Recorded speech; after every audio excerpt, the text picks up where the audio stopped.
I'm thrilled to bring Peter King to the Rich Eisen Show. Peter, you're so gracious with your time, and thanks again for making it. Hey, no problem, Suzy. Happy to be here. How are you? I'm great this morning. Peter, what was the emotion like for you when you pressed send for the last time on your last column for Football Morning in America? I don't know. I didn't really have much of any. I've known this day was coming for a while. I don't consider myself a particularly emotional person when it comes to personal stuff like that. I've probably gotten more emotional reading some of the things about me over the last few days and saying, wow, that's awful nice of people. But I don't know, Suzy. I always looked at my job like do the absolute best you can and then wake up the next morning and do the best you can on whatever is next. As of right now, I just have no idea what's next. And I'm kind of happy about that. I'm happy that I've got nothing to do for a while. Who sent in a letter of appreciation that surprised you the most? You know, I'm just literally like today is Thursday, and I'm just going through, like I missed it the first like 24 hours. I was really kind of tied up, but I missed a lot of the stuff. But one of the things that came in right away, like came in Monday, that I saw that I really was happy with, and I don't know why. I don't know Jared Goff all that well, but Jared Goff wrote me a really nice, really kind of sweet note, and basically thanks for being fair. And you know, I really, really appreciated that. I don't know why. I mean, I've heard from Brady and Peyton and a bunch of coaches and GMs and all that, but for some reason, Jared Goff taking time to write a fairly lengthy note was just really, really nice. And I'm highly appreciative of him doing that. Who might have been your favorite player to deal with over your career? Well, I would say early on, when I covered the New York Giants, I really loved dealing with Phil Simms and Harry Carson. They were two just really, really good people, very honest, told you everything that they could tell you about the team and about the game. And, you know, as time went on, I had some memorable moments with Brett Favre. That was cool. I would say, you know, in recent years, Brady and Manning have really been great to deal with. And one thing I really appreciate about Brady is long after the time that he could even think that I could do anything for him, he would always give me time. And I mean, a week after the Patriots beat Atlanta and came back in the Super Bowl from 28-3 down, you know, I spent almost 2 hours with him in a ski resort in Montana. And just, you know, he was in no hurry to leave. He just wanted to talk about the game and his life. And I was, you know, those are the kind of things that you'll remember for a long time. I mean, I have to ask, is he a good skier? I don't have any idea. I showed up at about noon and he was just coming off the slopes, but he didn't have a broken leg. So he must've been good. And the mountain was pretty steep. So he must've been pretty good. How could Tom Brady be bad at anything? I have a feeling, right? Can you just imagine what Bob Kraft's face must have been like if he thought he was skiing bumps somewhere, or like, I mean, back in the day? And you have to figure that he was doing whatever he wanted to do. What story are you most proudest of? You know, Suzy, there have been a few of them, but I think probably one of the stories that I'm really, really proud of is I did this in 2013, a week in the life of an officiating crew. And because basically the officiating crews in the NFL are behind an iron curtain. You don't get to actually be with them or talk to them or see how they live.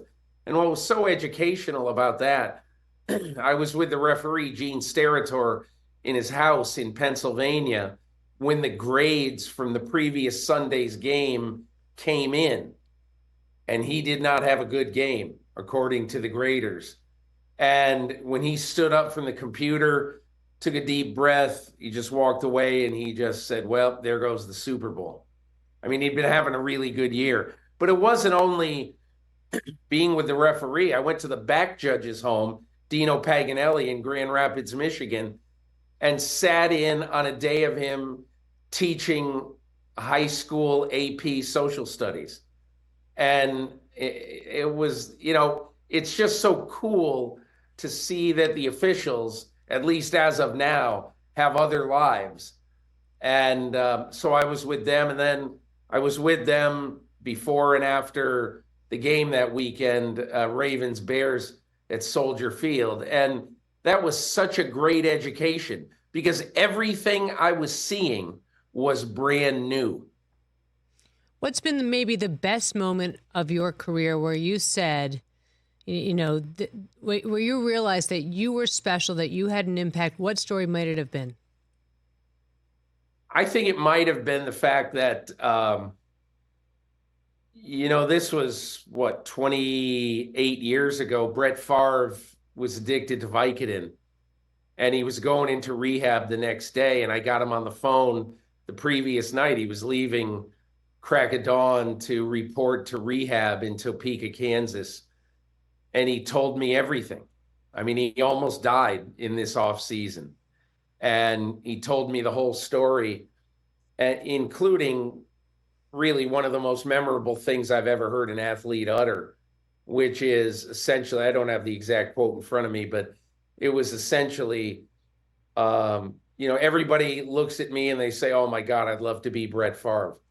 But would they really love to be Brett Favre? Would they love to be going into rehab tomorrow? Would they love to be addicted to Vicodin? I don't think anybody would really love to be Brett Favre if they knew what it took to be Brett Favre. So that's one I'll always remember. And then I think, Suzy, I've told this story a couple of times this week, that I was 32 years old and I was covering a game my first year at SI. Eagles were hosting the 49ers, and theoretically I wasn't supposed to write that day, but Joe Montana threw 4 touchdown passes in the last 14 minutes. And I went from probably not writing the game to writing the cover that week with one of Montana's iconic covers that said on the front, Joltin' Joe. And to me, that was an incredible memory for me because I was 1 year removed from covering the New York Giants for a paper on Long Island. I was 10 years removed from sitting in class at Ohio University. And that something like that happens and you think to yourself, time to grow up, kid. You're not a kid anymore. And so that was a memorable day also. Peter King here on the Rich Eisen Show. Suzy Shuster in for Rich. Peter, I asked you for your greatest achievements. What are your greatest regrets? Oh, probably my greatest regret is that I messed up the one bit of reporting on the whole Deflategate incident in 2015. I wrote that I confirmed an ESPN story that was wrong. And so I was wrong, and I blame nobody but myself. I admitted it. I offered to resign from SI in 2015. And, it's come out a few times over the years, but that's the kind of thing that I really have a lot of regret over. When people read me, they should trust me to tell them the truth. And when I don't, it's a black mark for me. So even though I've apologized multiple times since, it's still the thing that I probably regret the most. But, Peter, personal accountability is a big mantra in our house. And the fact that you even apologized or said that I did wrong, to me, is worth everything. What are your concerns with journalism moving forward in that manner, in a world in which very few people are personally accountable? Well, I'd say I have 2 concerns. Number one, just the fact that, there were so many ways for people like me, 21, 22-year-old kids graduating from journalism school. I wasn't necessarily going to be a sports writer. I didn't care what I was. When I was at Ohio University, I wrote news. I was the managing editor of the paper, not the sports editor. And so And I had multiple opportunities for jobs when I left school. I mean, kids today, even the best kids at Northwestern, at Missouri, Syracuse, Ohio, the really top journalism schools, they're all having trouble getting jobs. And so I fear that a lot of the people who are good students and very good college journalists, 5 years into their career, they're going to get sick of batting their head against the wall and they're going to go sell insurance for State Farm or something. I don't know. And I'd say the only other thing is the fact that, look, media around the country is under attack and newspapers are closing down. Local newspapers are closing down. In many cases, they're the only watchdog for, local city, small local governments. And they don't have any watchdogs anymore. And that's bad for the country to not have watchdogs on public figures and in our public institutions. So I think those are the things that probably worry me the most. Peter King here on the Rich Eisen Show. We had Christopher Russo on in the last hour. I asked him about the Mount Rushmore of media. Who would you put on there? And that includes the print, radio, television, you name it. Wow, you mean forever? Let's go sports world. Okay. Unless you want to put, Imus or Howard there too. I would say, I think probably the best sports columnist, of the early days. This is like if you ask me about football, I'd say, well, Otto Graham has to be on. And a lot of people would say, who's Otto Graham? So, he was the old quarterback for the Cleveland Browns. But I'd say Red Smith should definitely be on it. He was a longtime sports columnist. He was so great at it. I would say, I'd really probably put Chris Berman on it, because Chris Berman was at the forefront of really popularizing the National Football League more than anything else. And look, I'm going to go football centric. I would put my mentor at Sports Illustrated, Paul Zimmerman, on there, Dr. Z. I think he was the first person who really taught people the inside of the NFL. And then I'd probably put Peter Gammons on it. I think Peter Gammons has been absolutely awesome for so long, and he deserves to know that people like me read him. I read him when I was in high school and said, man, if I could ever be 1/10 of Peter Gammons, I would be incredibly proud of myself and proud of my career. So those are four who I think belong on it. Well, since he already looks like an old president, I think it's the perfect person to put up there. So that makes a lot of sense. We were just sitting here in the studio talking about Zach Wilson and Mac Jones and Sam Darnold and some of these other, these quarterbacks who, for Mac, who needed a hug, for Zach, who's, you just don't know how the kid stands up every day after the beating he took from the New York media. Where do you think these kids should land? Well, I know what I would do if I were Zach Wilson and I were his agent. I would campaign to get with Sean McVay, Matt LaFleur, Kyle Shanahan, Mike McDaniel, Andy Reid. I would want to get with people. Even if I'm Zach Wilson, I would say, you can pay me minimum and you can make me the third stringer. I just want to be here for the next couple of years and learn everything about being an NFL quarterback.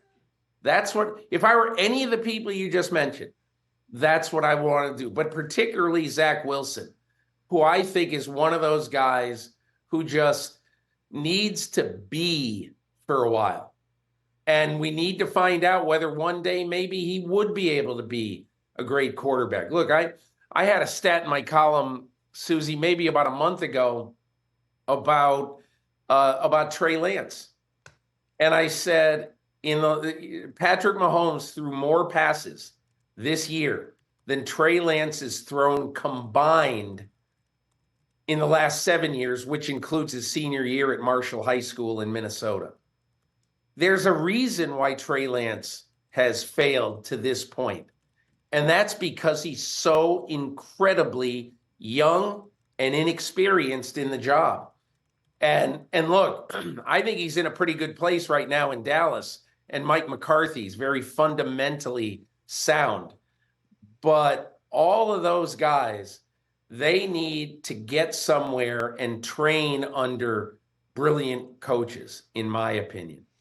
Bill Belichick, what do the next 5 years look like for him? Great question. I would think, Suzy, as you know, I've told the world this, that Rich Eisen had the best line about Bill Belichick this year. He and Nick Saban ought to do exactly what Peyton and Eli do. And instead of the Manning cast, it should be the coach cast. Rich, and, what would be great on that, honestly, I doubt he could do it.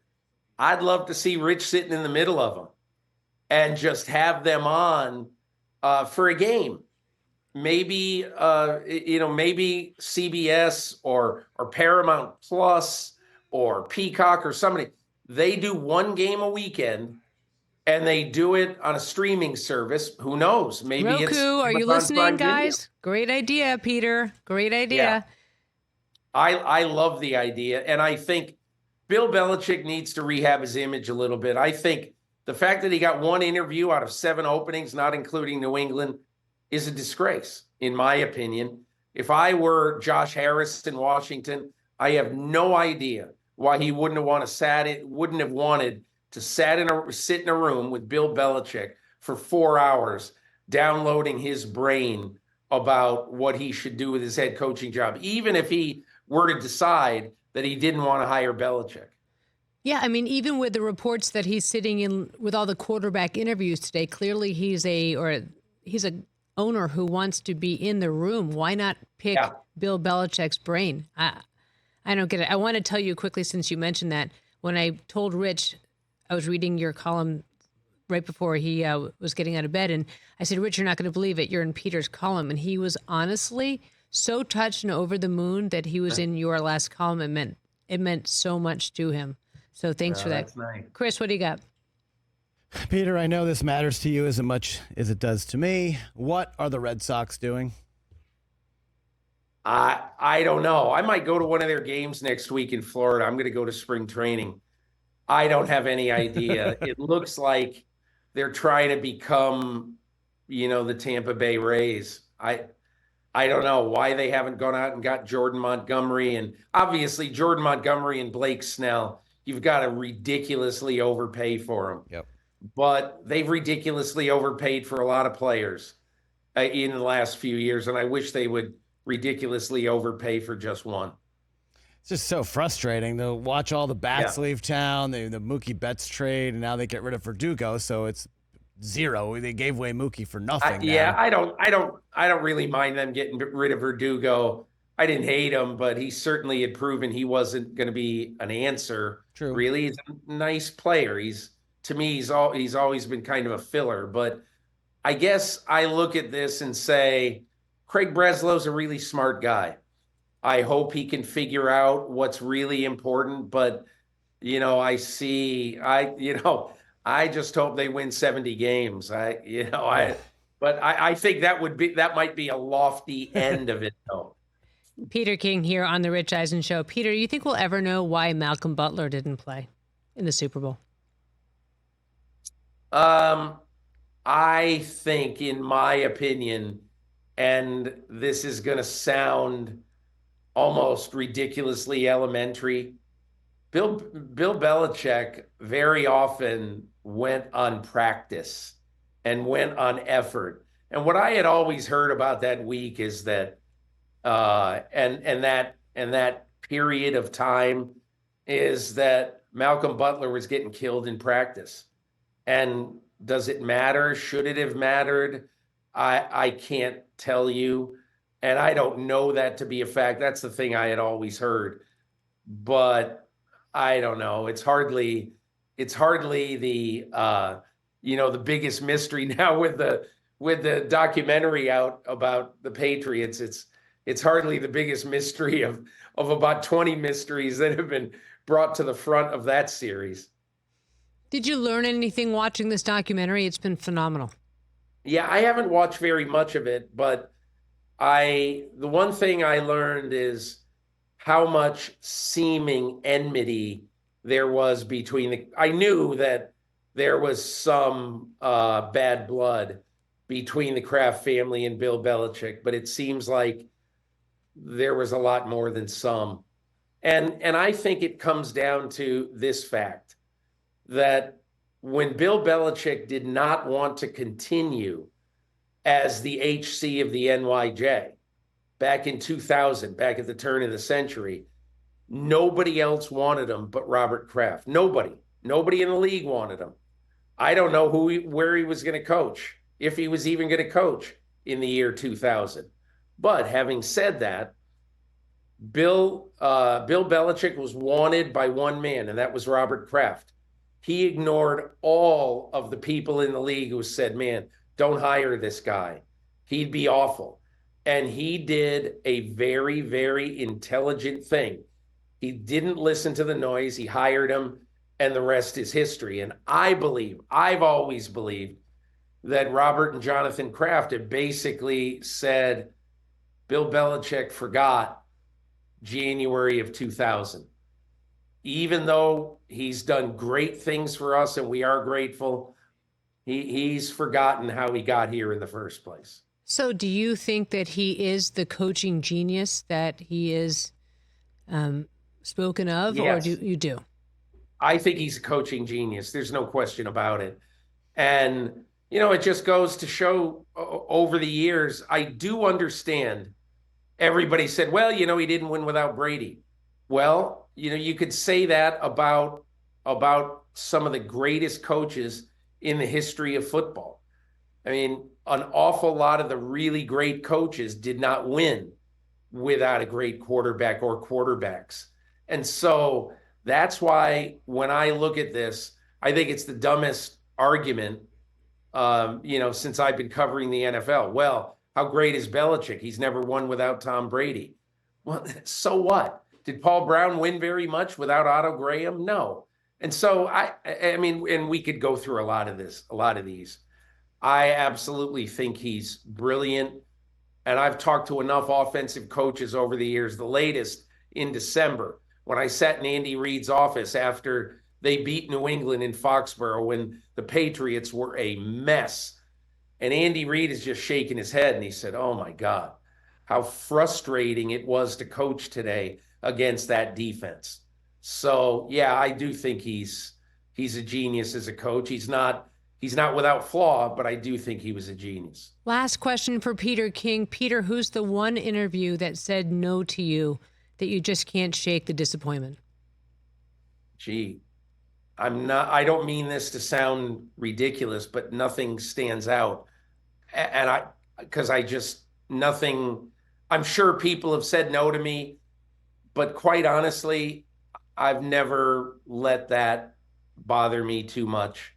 I'm going to write the story I'm going to write. I always will. And if I can't talk to John Doe, I'm going to talk to 13 people around John Doe, and I will get the story. So obviously, there have been times when I've not been able to talk to important characters in a story. I just shrug my shoulders and just say, that's okay. I'm still going to write a damn good story right here. Peter, you are a treasure. You are always so generous with your time. Thank you so much, and I can't wait to see what you do next. Hey, thanks a million, Suzy. Great being on with you. Good luck. It's always a pleasure. Thank you, Peter. Thanks, Peter. That's the great Peter King. Guys. Catch the Rich Eisen Show every single day on the Roku channel, 12 to 3 Eastern, for free.